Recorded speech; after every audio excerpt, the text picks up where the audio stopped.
مدنی مذاکرہ مدنی مذاکرہ مدنی مذاکرہ مدنی مذاکرہ الحمدللہ رب العالمین والصلاة والسلام علی خاتم النبیین اما بعد فاعوذ باللہ من الشیطان الرجیم بسم اللہ الرحمن الرحیم الصلاة والسلام علیک یا رسول اللہ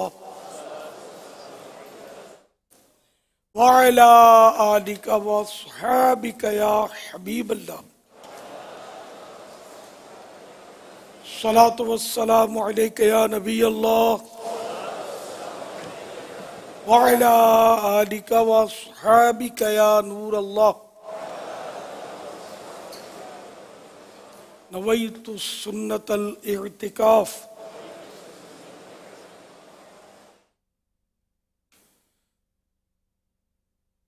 جب کبھی داخل مسجد ہونے کی سعادت پائیں اعتکاف کی نیت ضرور فرمائیں۔ نیت دل کے ارادے کو کہتے ہیں، دل ہی میں نیت کر لیجئے میں نے سنت اعتکاف کی نیت کی۔ اب معتکف ہو گئے، دل میں نیت حاضر ہوتے ہوئے زبان سے دہرا لینا زیادہ اچھا ہوتا ہے۔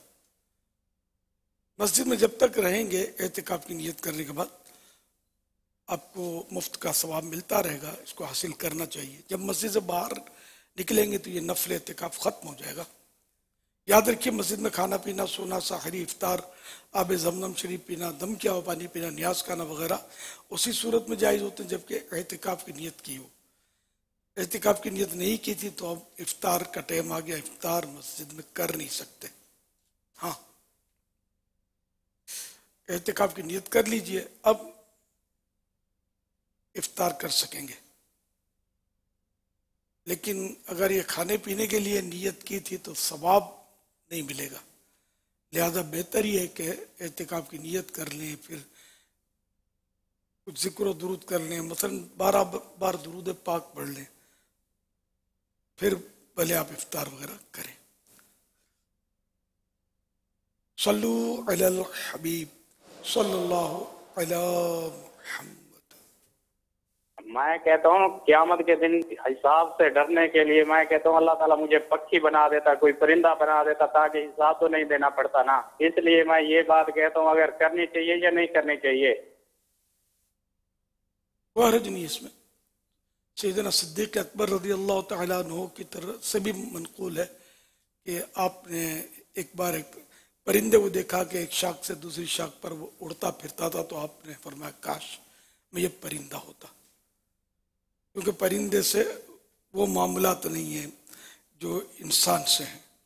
اسی طرح اور بھی صحابہ کرام کے طرح طرح کے اقوال ہیں، تو اس میں کوئی حرج نہیں ہے۔ خوف خدا کی وجہ سے کوئی کہتا ہے تو یہ اچھا ہے۔